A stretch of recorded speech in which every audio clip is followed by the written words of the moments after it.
Today we are started new chapter vector.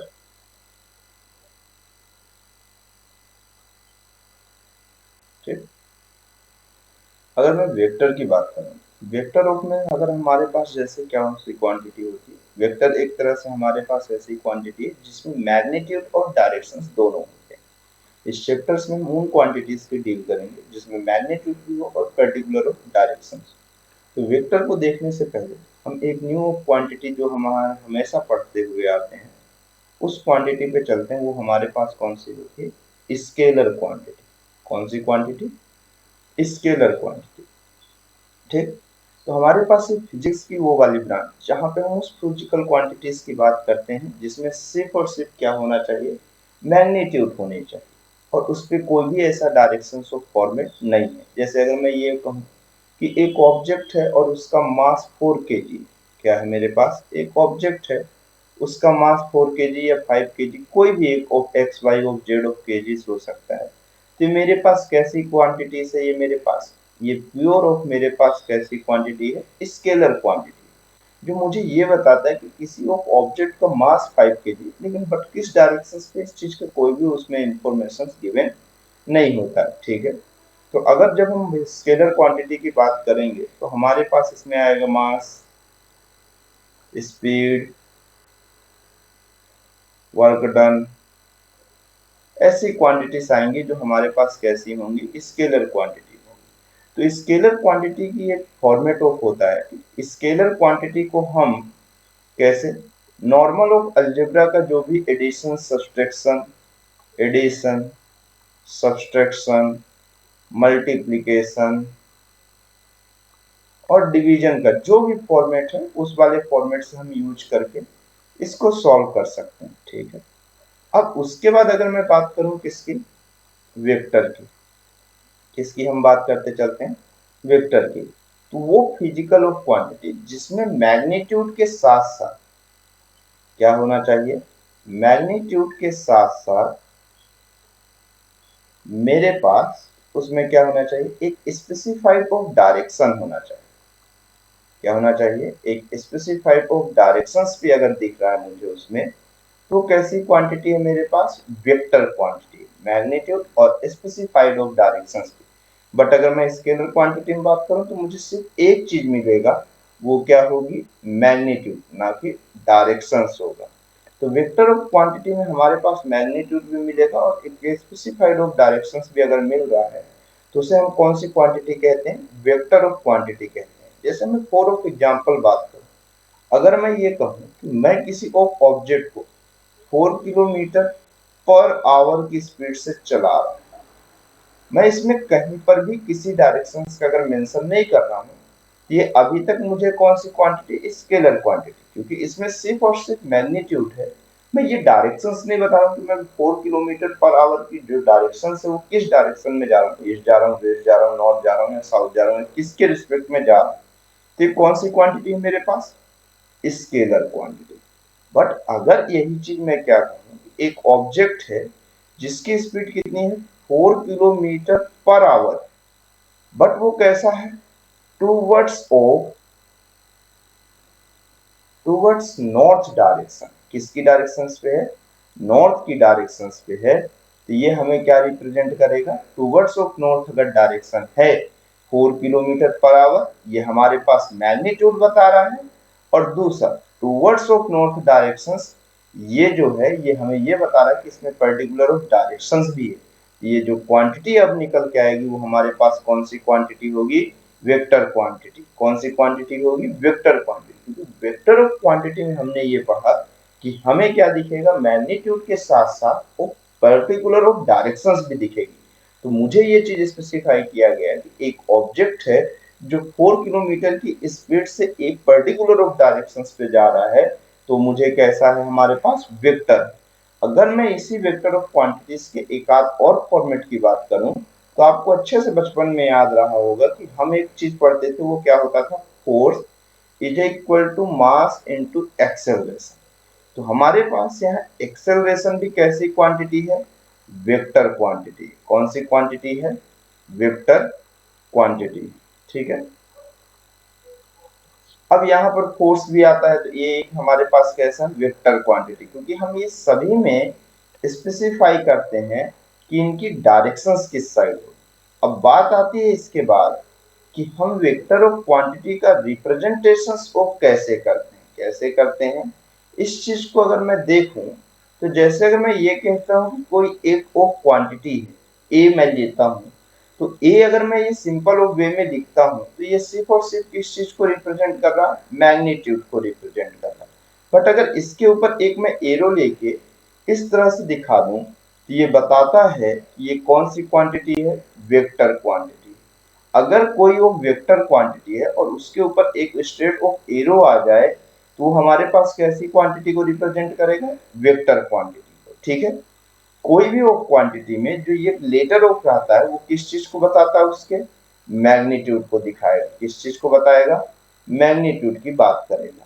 और ये of vector of quantity मुझे ये रिप्रेजेंट करेगा कि ये मेरे पास इस मैग्नीट्यूड की quantity of particular of direction है। ऐसा नहीं है कि पता चला अपोजिट ऑफ डायरेक्शन तो एरो चेंज है, वो सिर्फ ये रिप्रेजेंट करता है कि वो कौन सी क्वांटिटी है, वेक्टर क्वांटिटी। और कई बार इसी चीज को किसी किसी बुकों में वेक्टर ऑफ क्वांटिटी को थोड़े बोल्ड ऑफ लेटर में भी लिखा होता है। ठीक है, तो ये इसका रिप्रेजेंटेशन होता है। अगर इसके बाद ऑफ बात की जाए, तो मैं आपके एक नॉर्मल ऑफ नॉलेज को, कई बार लोगों को डायरेक्शंस पे बहुत ज्यादा प्रॉब्लम होती है कि सर डायरेक्शंस कौन सा नॉर्थ होगा, कौन सा साउथ, कौन सा ईस्ट, कौन सा वेस्ट। तो आप सिंपल जिस डायरेक्शंस पे बैठे हैं, तो आपके हेड की डायरेक्शंस को आपको क्या ले लेना है, नॉर्थ, और आपके राइट हैंड वाले को कौन सा ले लेना है, ईस्ट। बस ये सिंपल सा करना है, बाकी कुछ भी नहीं। आपकी हेड की डायरेक्शन नॉर्थ और आपके राइट हैंड की डायरेक्शन ईस्ट, बस हो गया। ईस्ट के जस्ट अपोजिट वेस्ट हो गया और नॉर्थ के जस्ट अपोजिट साइड साउथ हो गया। तो ये ऑफ डायरेक्शंस आपको समझना है। बस आपको ये समझने की जरूरत है कि हर नॉर्थ और ईस्ट के बीच का जो एंगल होता है, वो कितना होता है, एक राइट एंगल होता है। वैसे ही नॉर्थ और वेस्ट, वेस्ट और साउथ, और ईस्ट और साउथ के बीच में, नॉर्थ और साउथ के बीच में आपको मालूम है कि 180 डिग्री का वो एंगल होगा, और वेस्ट और ईस्ट के बीच में 180 डिग्री का एंगल होगा। ठीक है, अब यहां तक भी तो लोगों को समझ में आता है, लेकिन प्रॉब्लम जस्ट इसके बाद स्टार्ट होती है। अगर आपको नॉर्थ मिल गया और ईस्ट मिल गया और इधर वेस्ट मिल गया और इधर कौन सा मिल गया, साउथ मिल गया, तो नॉर्थ और ईस्ट को एकदम इक्वल ऑफ पार्ट में, मतलब दोनों से जो मेकिंग ऑफ एंगल हो, वो 40 डिग्री ऑफ एंगल बनाता हुआ एक और डायरेक्शन आता है, जिसे आप कहते हैं नॉर्थ ईस्ट। और इसी तरह से नॉर्थ और वेस्ट के बीच में एक 45 डिग्री का एंगल बनता है, एकदम इक्वल ऑफ पार्ट में डिवाइड करते हुए, जिसे आप कहते हैं नॉर्थ वेस्ट। उसी तरह से वेस्ट और साउथ के बीच में 45 डिग्री के दो मतलब एंगल दिखते हैं। या ये वाली बात ये बात कही जाए कि वेस्ट और साउथ को टू इक्वल पार्ट में जो लाइन ऑफ डिवाइड करेगी, उसे आप साउथ वेस्ट कहेंगे। और जो वेस्ट और साउथ को टू इक्वल पार्ट में डिवाइड करेगी, उसे साउथ ईस्ट कहेंगे। जो साउथ और ईस्ट को टू इक्वल पार्ट्स में डिवाइड करेगी, उसे आप क्या कहेंगे, साउथ ईस्ट कहेंगे। ठीक है, तो यहाँ तक आप लोगों को समझ में आया। आई होप यहाँ तक आप लोग समझ चुके होंगे। ठीक, अगर मैं इसके जस्ट ऑफ बात की बात करूं, ठीक है, तो अब मैं अगर इससे थोड़ा सा रिप्रेजेंटेशन ऑफ वेक्टर को थोड़ा डेप्थ में लेके चलूं कि रिप्रेजेंटेशन ऑफ वेक्टर कैसा होता है।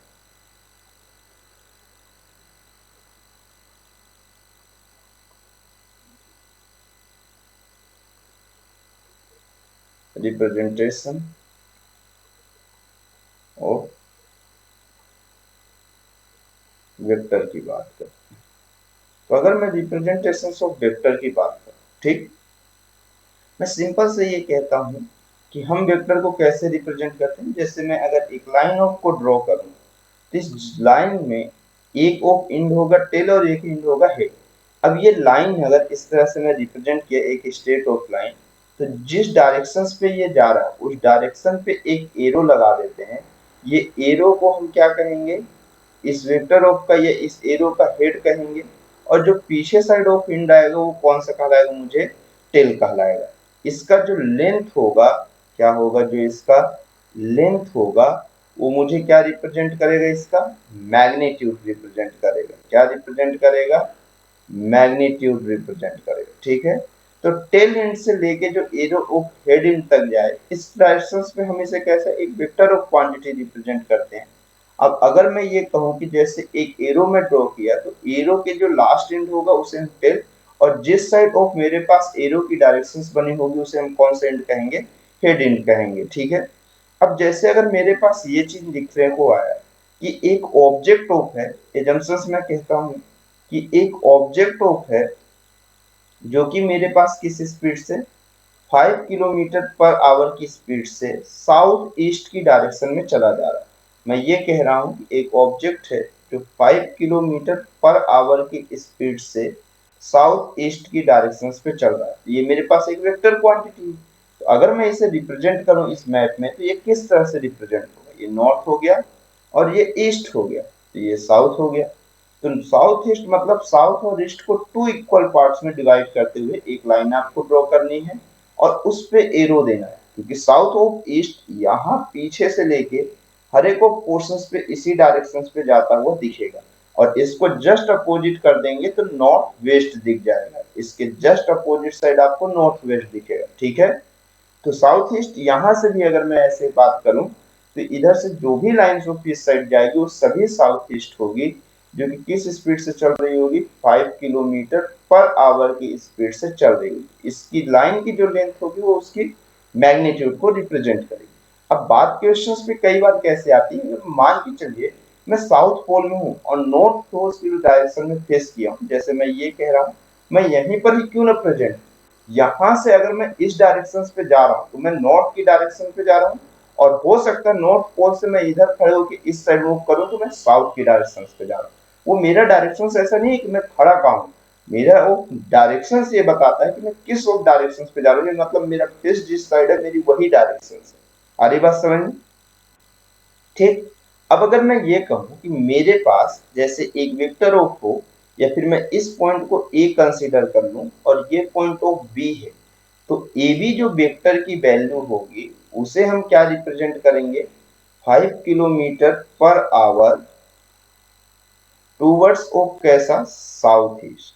अब अगर हमारे पास इसके मैग्नीट्यूड की बात कर देगा, तो सिर्फ हमें क्या करना है, उसका मॉडुलस कर देना है, और मैग्नीट्यूड ऑफ मेरे पास अभी इसकी कितनी है, 5। ठीक है, यहां तक आप लोग समझ पाए? ठीक, अब अगर मैं इसके दूसरे फॉर्मेट की बात करूं, ठीक है, एंगल बिटवीन टू वेक्टर, कैसा,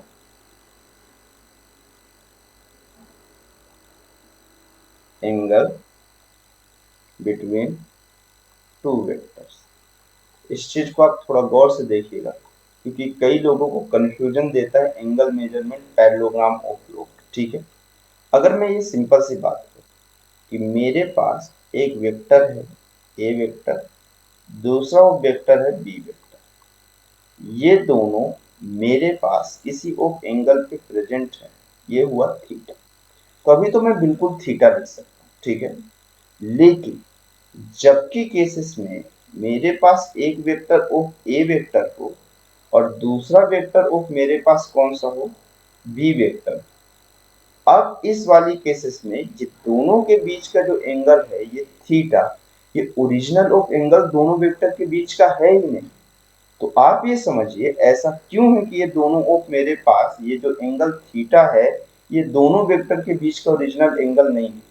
एक्चुअल में हमेशा जब हम मेजरमेंट करते हैं तो हम ये देखते हैं कि बोथ ऑफ वेक्टर्स का कैसा, बोथ ऑफ वेक्टर्स का हमारे पास दो end, tail end, tail end, या तो हमारे पास कौन सा, head end plus head end साथ में होना चाहिए। अगर मैं यहाँ पे देखूं तो एक वेक्टर का हेड है और दूसरे वेक्टर का क्या है, मेरे पास टेल है, तो ये जो एंगल ऑफ होगा ये मेथड ऑफ हमारी सही नहीं। ठीक, तो इस वाली केसेस में अगर कभी हमारे पास ऐसा मिला कि एक वेक्टर का वो क्या लिया है हमारे पास हेड एंड और एक वेक्टर के टेल एंड के बीच का एंगल अगर थीटा गिवन है, हमें ज्यादा कुछ नहीं करना, बस इस लाइन को किसी भी एक लाइन को उठाइए और उसे आगे एक्सटेंड कर दीजिए। अब ये मेरे पास कौन सा हो गया, ए वेक्टर हो गया, ये तो इसकी पर्टिकुलर ऑफ डायरेक्शन सी है, उससे कोई इंपैक्ट पड़ना ही नहीं। तो अब अगर मैं देखूं तो मैं ए वेक्टर को आगे ले गया, मतलब मेरे पास इस पूरी ऑफ लाइन के बीच का जो एंगल था वो कितना था, 180 डिग्री। अब 180 डिग्री में से अगर ये थीटा सब्सट्रैक्ट हो गया, यही तो रिमेनिंग ऑफ एंगल होगा। और अगर अब आप इस एंड पे देखिए तो इस वेक्टर का और इस वेक्टर के दोनों ऑफ मेरे पास कौन से एंड है, टेल एंड है। कौन सा एंड है, टेल एंड है। तो ये एंगल ऑफ मेरे पास करेक्ट हुआ। इसी तरह से आप ऐसा भी कर सकते थे, ये ए वेक्टर हुआ और ये कौन सा वेक्टर हुआ, बी वेक्टर हुआ, और इनके बीच का एंगल ये थीटा है। आपको सिर्फ इस वाली लाइन को भी पीछे कर सकते थे।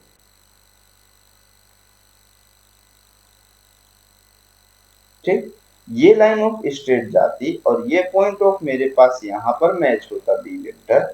अगर ये एक स्ट्रेट लाइन के बीच का एंगल 180, 180 में से ये थीटा सब्सट्रैक्ट कर दिए तो कितना हो गया, 180 माइनस ऑफ थीटा। ये एंगल मेजरमेंट करने की करेक्ट ऑफ मेथड होती, ठीक है। और दूसरी चीज, हम वेक्टर में कभी भी नॉर्मल ऑफ एडिशन, वेक्टर में normal of addition and subtraction, addition subtraction multiplication and division, कोई भी चीज नॉर्मल ऑफ वाले अलजेब्रा ऑफ मेथड से नहीं कर सकते, ठीक है। इसके पर्टिकुलर ऑफ मेरे पास क्या रहेंगे, रूल रहेंगे, ठीक है। ये चीजें समझ में आई। अब देखिए, जैसे वो क्वेश्चन एक मैं देखता हूँ कि मेरे पास एक क्वेश्चन अगर आए वो किस तरह से सॉल्व होंगे, ठीक है। तो अगर इस तरह की बात की जाए, जैसे मेरे पास क्वेश्चंस पे ये बोला हो कि मेरे पास तीन वेक्टर, कैसे वेक्टर हैं, तीन वेक्टर हैं, एक एक्स एक्सिस से कितने एंगल पे प्रेजेंट है, 30 डिग्री के एंगल पे प्रेजेंट है। दूसरा वेक्टर है मेरे पास बी वेक्टर, जो कि कितने एंगल पे प्रेजेंट है, इससे 60 डिग्री के एंगल पे। और थर्ड ऑफ मेरे पास कैसा है, एक्स, जो कि इससे कितनी है, सी ऑफ एंगल है, सी है, जो कि कितने एंगल पे प्रेजेंट है, 45 डिग्री। ठीक, मेरे पास एंगल है ए वेक्टर, तो मुझे ये बताना है कि ए वेक्टर एंगल बिटवीन, हमें ये वाले में तीनों क्वेश्चंस बताने हैं, angle between A and B, पहला फॉर्मेट क्वेश्चंस का है। दूसरा फॉर्मेट है कि angle between B vector and C vector. और थर्ड फॉर्मेट है कि angle between A vector and C vector. ये थ्री ऑफ फॉर्मेट्स। तो मुझे अगर एंगल बताना है, ये सभी की एक कॉमन ऑफ रेफरेंस लाइन है, वो कौन सी हमारे पास एक्स है। तो मैं एक लाइन ऑफ ड्रॉ करूं जो कि क्या है, मेरे पास एक्स है। अब एक्स से ये वाली ऑफ मेरे पास जो एंगल बन रहा है, ये कैसा बन रहा है, ऐसे ऑफ डायरेक्शंस को हम एंटी क्लॉकवाइज कहते हैं। और जो इस तरह से निडिल, या फिर मैं ये कहूं कि वॉच की मेरे पास निडिल की डायरेक्शंस पे मूव करता है, उसे क्लॉकवाइज, और ऐसे को क्या कहते हैं, एंटी क्लॉकवाइज। तो ये एंगल ऑफ एक्स एक्सिस से मेरे पास कैसे में है, एंटी क्लॉकवाइज। तो मैं एक्स एक्सिस से एंटी क्लॉकवाइज में ए वेक्टर को रिप्रेजेंट किया, जो कि कितने ऑफ एंगल पे प्रेजेंट है, 30 डिग्री। उसी तरह से बी ऑफ वेक्टर को किससे, एक्स एक्सिस से। मेरी रेफरेंस ऑफ लाइन कौन सी है, तीनों में अगर देखिए तो आपके पास एक ही रेफरेंस लाइन है, एक्स एक्स और एक्स। तो मैं एक्स को एक हॉरिजॉन्टल ऑफ लाइन एज्यूम कर लिया और उसी से सारे एंगल को मेजरमेंट करूंगा। अगर बी वेक्टर की बात करूं तो बी वेक्टर मेरे पास एक्स ऑफ एक्सिस से कितने डिग्री के एंगल पे प्रेजेंट है, 60 डिग्री। और इसी तरह से अगर मैं बोलूं कि सी ऑफ वेक्टर मेरे पास इससे कितने ऑफ एंगल पे प्रेजेंट है, 45। ओ सॉरी, थोड़ा ये होच पोच टाइप का हो गया, इसके थोड़ा क्लियर बनाते हैं।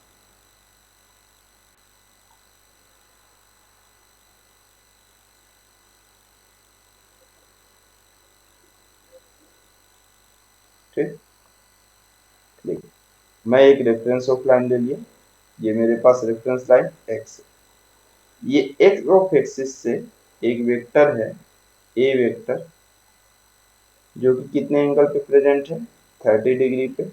दूसरा ओ मेरे पास एक्स एक्सिस से कितना है, बी है, जो कि किस वाले में, ए तो एंटी क्लॉकवाइज में, बट बी देखिए आप कैसे में, रेफरेंस ऑफ लाइन अगर उसको लोगे तो ये कैसा है मेरे पास, क्लॉकवाइज। तो एक्स ऑफ एक्सिस से एक क्लॉकवाइज ऑफ लाइन ड्रॉ करें, जो कि कितना ऑफ एंगल पे प्रेजेंट हो, 60 डिग्री पे। ये मेरे पास कौन सा हुआ, बी वेक्टर, ठीक है। उसी तरह से एक थर्ड ऑफ वेक्टर है, जो कि मेरे पास एक्स एक्सिस से क्लॉकवाइज में कितने एंगल पे प्रेजेंट है, 45 डिग्री के एंगल पे प्रेजेंट है। ये कौन सा वेक्टर हुआ, सी वेक्टर। अब क्वेश्चंस में क्या बोला है कि ए वेक्टर और बी वेक्टर के बीच का एंगल बताना। तो अगर ए वेक्टर और बी वेक्टर के बीच में बोला है तो ये 30 ऑफ डिग्री हुआ और plus of 60।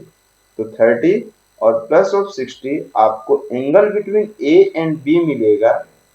A and B के बीच का जो एंगल है वो कितना डिग्री हो गया, 60 डिग्री। दूसरी ऑफ केसेस में बोला है बी एंड सी के बीच का। तो अगर ये एंगल 45 है और ये एंगल 60 है, तो अगर मैं 60 में से 45 को सब्ट्रैक्ट कर दूंगा तो रिमेनिंग ऑफ एंगल बच जाएगा। तो B vector and C vector के बीच का जो एंगल होगा वो मुझे कितने डिग्री का मिल रहा होगा, 15 डिग्री का। उसी तरह से क्वेश्चन के लास्ट ऑफ फॉर्मेट बोला है ए एंड सी, तो 30 ये और 45 ये। तो ए एंड सी के बीच का जो एंगल होगा वो मेरे पास कितना होगा, 75 डिग्री होगा। तो ये ऑफ फॉर्मेट तीनों के बीच के एंगल का रहेगा, ठीक है। तो यहाँ तक आई होप आप लोगों को समझ में आया होगा, ठीक है। अगर इसके बाद वाली केसेस की बात करें, सबसे लास्ट ऑफ फॉर्मेट अभी हम लोग देख लेते हैं। उसके बाद मैं किसकी बात करूं, निगेटिव वेक्टर। इसकी बात कर लेता हूं, निगेटिव वेक्टर की।